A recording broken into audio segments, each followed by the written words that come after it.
എല്ലാ പ്രിയ സുഹൃത്തുക്കൾക്കും ക്രിസ്തുമസിൻ്റെ ആശംസകൾ നേരുന്നു. നമുക്ക് ഇന്ന് പാവർട്ടിയിലെ കുറച്ച് പുൽക്കൂടുകൾ കണ്ടാലോ. ഞങ്ങൾ ആദ്യം പോയത് ന്യൂ ബൂണേഴ്സ് കിങ്ഡം എന്ന പേരിലുള്ള ഒരു പുൽക്കൂട് കാണാനാണ്. വളരെ പരിമിതമായ സ്ഥലത്താണ് അവരിത് ഒരുക്കിയിരിക്കുന്നതെങ്കിലും വളരെ മനോഹരമായ രീതിയിൽ തന്നെ അവരിത് ചെയ്തു വെച്ചിട്ടുണ്ട്. മനോഹരമായ കൊട്ടാരങ്ങളും നാട്ടുവഴികളും പാറക്കൂട്ടങ്ങളും നല്ല ലൈറ്റിങ്ങും ഒക്കെയായി ആരെയും ആകർഷിക്കുന്ന രീതിയിലാണ് അവർ ഈ പുൽക്കൂട് ഒരുക്കിയിരിക്കുന്നത്. തീർച്ചയായിട്ടും ന്യൂ ബോണേഴ്സ് ക്ലബിൻ്റെ പ്രവർത്തകർക്ക് അഭിനന്ദനങ്ങൾ പറയുകയാണ്. അത് കഴിഞ്ഞ് ഞങ്ങൾ നേരെ പോയത് ബോയ്സ് ഓൺ ക്ലബിൻ്റെ സ്ഥിരമായി പുൽക്കൂട് ഒരുക്കാറുള്ള ബോയ്സ് ഓൺ ക്ലബിൻ്റെ പുൽക്കൂട് കാണാൻ വേണ്ടിയിട്ടാണ്. തുടർച്ചയായ 18ാമത്തെ വർഷമാണ് അവർ ഈ പുൽക്കൂട് ഒരുക്കുന്നത് എന്നറിഞ്ഞപ്പോൾ തീർച്ചയായിട്ടും അവരുടെ ശ്രമത്തെ അഭിനന്ദിക്കാതിരിക്കാൻ നമുക്ക് കഴിയില്ല എന്ന് തോന്നി. അതുപോലെ ന്യൂ ബോണേഴ്സ് ക്ലബിൻ്റെ കാര്യം പറഞ്ഞ പോലെ തന്നെ വളരെ പരിമിതമായ സാഹചര്യത്തിലാണ് ഇവരത് ചെയ്തിരിക്കുന്നത്. എങ്കിലും എല്ലാവർക്കും കാണാവുന്ന ഒരു സ്പോട്ട് തന്നെയാണ് ഇവർ സെലക്ട് ചെയ്തിരിക്കുന്നത്. അപ്പോൾ അതിൽ തീർച്ചയായിട്ടും ബോയ്സ് ഓൺ ക്ലബിൻ്റെ പ്രവർത്തകരെയോ അഭ്യുദയകാംക്ഷികളെയൊക്കെ നമ്മൾ പ്രത്യേകം അഭിനന്ദിക്കുകയാണ്. ക്രിസ്തുമസിന് ഇവർക്കൊക്കെ നമുക്ക് തരാവുന്ന ചെറിയ സന്തോഷങ്ങൾ, അവരുടെ സമയങ്ങൾ, വിലപ്പെട്ട സമയങ്ങൾ കളഞ്ഞ് നമുക്ക് തരുന്ന ഈ സന്തോഷങ്ങൾക്ക് തീർച്ചയായിട്ടും ന്യൂ ബോയ്സ് ഓൺ ക്ലബിന് അഭിനന്ദനങ്ങൾ അറിയിക്കുകയാണ്. അത് കഴിഞ്ഞ് നമ്മൾ കാണാൻ പോയത് യുണൈറ്റഡ് സ്പോർട്സ് പാവർട്ടിയുടെ പുൽക്കൂട് കാണാനാണ്. ആദ്യമായിട്ടാണ് യുണൈറ്റഡ് സ്പോർട്സ് പാവർട്ടി ഇത്തരത്തിൽ വിശാലമായൊരു പുൽക്കൂട് നിർമ്മിക്കുന്നത്. വളരെ നിങ്ങൾ കാഴ്ചയിൽ കാണുന്ന പോലെ തന്നെ വളരെ വിശാലമായൊരു ഏരിയയിലാണ് ഇവർ ഈ പുൽക്കൂട് ഒരുക്കിയിരിക്കുന്നത്. വളരെ മനോഹരമായി വൈദ്യുത ദീപാലങ്കാരങ്ങളാൽ അലങ്കരിച്ച മാനുകളും മഞ്ഞും ഒക്കെ ആയിട്ട് വളരെ മനോഹരമായിട്ടുണ്ട്. മറ്റ് പുൽക്കൂടുകളിൽ നിന്ന് വ്യത്യസ്തമായി രൂപങ്ങൾ കട്ട് ചെയ്ത ബോർഡുകളാണ് ഇവർ ഉപയോഗിച്ചിട്ടുള്ളത്. ഒരുപാട് ആളുകൾ യുണൈറ്റഡ് സ്പോർട്സ് പാവർട്ടി ഒരുക്കിയിരിക്കുന്ന ഈ പുൽക്കൂട് കാണുവാനും ആസ്വദിക്കുവാനുമായിട്ട് ഇവിടെ എത്തിയിട്ടുണ്ട്. ഇവിടെ വരുന്നവർക്ക് സെൽഫി എടുക്കാനായി ഒരു സെൽഫി കോർണറും അവർ ഈ പുൽക്കൂടിനകത്ത് ഒരുക്കിയിരിക്കുന്നു. അപ്പോൾ തീർച്ചയായിട്ടും യുണൈറ്റഡ് സ്പോർട്സ് പാവർട്ടിയുടെ എല്ലാ പ്രവർത്തകർക്കും വളരെ ഹൃദയത്തിൻ്റെ ഭാഷയിൽ നന്ദി പറയുകയാണ്. വളരെ മനോഹരമായിട്ടുള്ളൊരു പുൽക്കൂട് തന്നെ. അത് കഴിഞ്ഞ് നമ്മൾ സെൻറ് തോമസ് ആശ്രമ ദേവാലയത്തിലാണ് എത്തിയത്. കുർബാനയുടെ സമയമായതുകൊണ്ട് തന്നെ ഒരുപാട് ആളുകൾ അവിടെ എത്തിച്ചേർന്നിട്ടുണ്ടായിരുന്നു.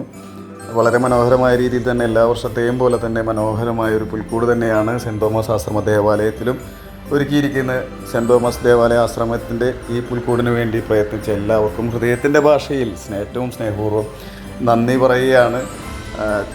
അത് കഴിഞ്ഞ് നമ്മൾ നേരെ പോയത് VKG ഗ്രൂപ്പ് ഒരുക്കിയ ഒരു മനോഹരമായ പുൽക്കൂട് തന്നെയാണ്. എല്ലാ വർഷവും വ്യത്യസ്തമായ പുൽക്കൂടുകളുമായിട്ട് പാവർട്ടിയിലെ പുൽക്കൂട് ആരാധകർക്ക് മികച്ച ദൃശ്യാനുഭവങ്ങൾ സമ്മാനിക്കുന്ന ഒരു ഗ്രൂപ്പാണ് VKG ഗ്രൂപ്പ്. ആശയസമ്പന്നമായ ഒരു പുൽക്കൂട് തന്നെയാണ് എന്ന് തീർച്ചയായിട്ടും പറയാവുന്ന തരത്തിൽ തന്നെയാണ് അവർ ഈ പുൽക്കൂട് സെറ്റ് ചെയ്ത് വെച്ചിരിക്കുന്നത്. ഒരുപാട് പേരുടെ അധ്വാനങ്ങൾ വളരെ മികച്ച രീതിയിൽ നമുക്കിവിടെ കാണാൻ കഴിയും. അപ്പോൾ ഈ ക്രിസ്തുമസിനെ വളരെ മനോഹരമായി പുൽക്കൂട് ഒരുക്കി നമ്മളെ ഇത്തവണയും വളരെ ആഹ്ലാദപൂർവ്വം എത്തിച്ചിരിക്കുകയാണ് VKG ഗ്രൂപ്പ്. വളരെ വ്യത്യസ്തമായ ആശയങ്ങളാണ് ഇവർ ചെയ്തിട്ടുള്ളത്. ഒട്ടകം ഉൾപ്പെടെയുള്ള പല ആകർഷകമായിട്ടുള്ള കാര്യങ്ങൾ ഈ പുൽക്കൂട്ടിൽ കൊണ്ടുവരാനായിട്ടുള്ള ശ്രമം തീർത്തും അഭിനന്ദനാർഹമാണ്. നിരവധി ആളുകൾ തന്നെയാണ് ആ പുൽക്കൂട് കാണാൻ എത്തിയിട്ടുള്ളത്.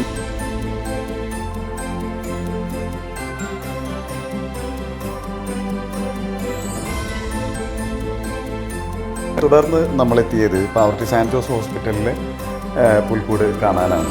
ഇവിടെ വന്നു കഴിഞ്ഞപ്പോൾ വളരെ വ്യത്യസ്തമായി തോന്നിയൊരു കാര്യം, മഞ്ഞിൻ്റെ ഒരു പ്രാധാന്യം, മഞ്ഞിൻ്റെ ഒരു ആംബിയൻസ് വളരെ കൃത്യമായി തന്നെ ഈ പുൽക്കൂട്ടിൽ കൊണ്ടുവരാനായിട്ട് അവർക്ക് സാധിച്ചിട്ടുണ്ട് എന്ന് തന്നെ പറയണം. അത് കാണുന്നത് വളരെ നയനാനന്ദകരമായിട്ടുള്ളൊരു കാര്യം തന്നെയായിട്ടാണ് തോന്നിയത്. വളരെ ചെറിയൊരു സ്ഥലത്താണ് ഇത് ഒരുക്കിയിരിക്കുന്നത്. നിരവധിയായിട്ടുള്ള ജോലി തിരക്കുകൾക്കിടയിലും നമുക്ക് വേണ്ടി വളരെ മനോഹരമായ രീതിയിലൊരു പുൽക്കൂട് ഒരുക്കിയ സാന്റ് ജോസ് ഹോസ്പിറ്റലിലെ ഈ പുൽക്കൂട് ഒരുക്കിയ ആളുകൾക്ക് ഏറ്റവും സ്നേഹത്തിൻ്റെ പേരിൽ നന്ദി പറയുകയാണ്. അവിടെ നിന്ന് തുടർന്ന് നമ്മൾ പോയത് പാവർട്ടിയിൽ പുതുതായി തുടങ്ങുന്ന ഒരു ഷോപ്പിംഗ് കോംപ്ലക്സ് ആയിട്ടുള്ള നമ്മുടെ സിഗ്നേച്ചർ സ്ക്വയറിൻ്റെ ഒരു 3D പേഴ്സ്പെക്റ്റീവ് പുൽക്കൂട് കാണാനാണ്.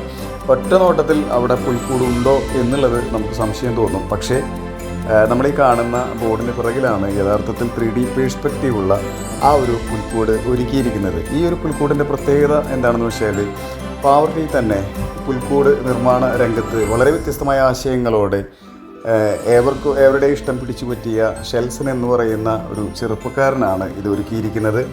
അദ്ദേഹത്തിൻ്റെ നിരവധി പുൽക്കൂടുകൾ മുന്നും ശ്രദ്ധേയമായ നേട്ടങ്ങൾ കൈവരിച്ചിട്ടുണ്ട്. അപ്പോൾ തീർച്ചയായിട്ടും സിഗ്നേച്ചർ സ്ക്വയറിലെ ഈ പുൽക്കൂട് വളരെ സിമ്പിൾ ആയിട്ട് നമുക്ക് തോന്നുമെങ്കിലും വളരെ ക്രിയേറ്റീവായിട്ടുള്ള ഒരു 3D പേഴ്സ്പെക്റ്റീവ് അടങ്ങിയ ഒരു പുൽക്കൂട്. എനിക്ക് തോന്നുന്നത് എല്ലാവരും പുൽക്കൂട് ഉണ്ടാക്കുന്നതിൽ നിന്ന് വളരെ വ്യത്യസ്തമായി ചിന്തിക്കുന്നതാണ് ഷെൽസൺ എന്ന ചെറുപ്പക്കാരനെ എപ്പോഴും മറ്റുള്ളവരിൽ നിന്ന് വ്യത്യസ്തനാക്കുന്നത്. അപ്പോൾ തീർച്ചയായിട്ടും ഈ സിഗ്നേച്ചർ സ്ക്വയർ എന്ന് പറയുന്ന പാവർട്ടിയുടെ മുഖച്ഛായ, മനപ്പൊടിയുടെ മുഖച്ഛായ തന്നെ മാറ്റാൻ സാധ്യതയുള്ള ഒരു ഗ്രൂപ്പിൽ നിന്നും ഇത്തരമൊരു സംരംഭം തീർച്ചയായിട്ടും അഭിനന്ദനാർഹമാണ്. അപ്പോൾ അവരെയും ഈ സ്നേഹപൂർവ്വം അവരോടും ഒരു ക്രിസ്തുമസ് ആരാധകൻ എന്ന നിലയിൽ നന്ദി പറയുകയാണ്. തീർച്ചയായിട്ടും വരും ദിവസങ്ങളിലൊക്കെ ഈ പുൽക്കൂട് ഇവിടെ തന്നെ ഉണ്ടാവും എന്നാണ് അറിയാൻ കഴിഞ്ഞത്. ഇൻ ഡീറ്റെയിൽ ആയിട്ട് ഓരോ കാര്യങ്ങളും വളരെ മനോഹരമായിട്ടാണ് ചെയ്തിരിക്കുന്നത്. ഓരോ രൂപങ്ങൾക്കും ഉള്ള പെർഫെക്ഷൻ അത്ര ഏറെയാണ്. പിന്നെ ഇതിൻ്റെ ഒരു പേഴ്സ്പെക്റ്റീവ് ഒരു 3D പേഴ്സ്പെക്റ്റീവാണ്. അത് തന്നെ ഒരു വ്യത്യസ്തതയാണ്. അപ്പോൾ തീർച്ചയായിട്ടും അവർക്ക് നന്ദി അറിയിക്കുന്നതിനോടൊപ്പം തന്നെ നമ്മൾ അടുത്തതായിട്ട് പോയത് പാവറട്ടി പള്ളിയിലെ സെൻറ്റ് ജോസഫ് ദേവാലയത്തിലെ പുൽക്കൂട് കാണാനാണ്.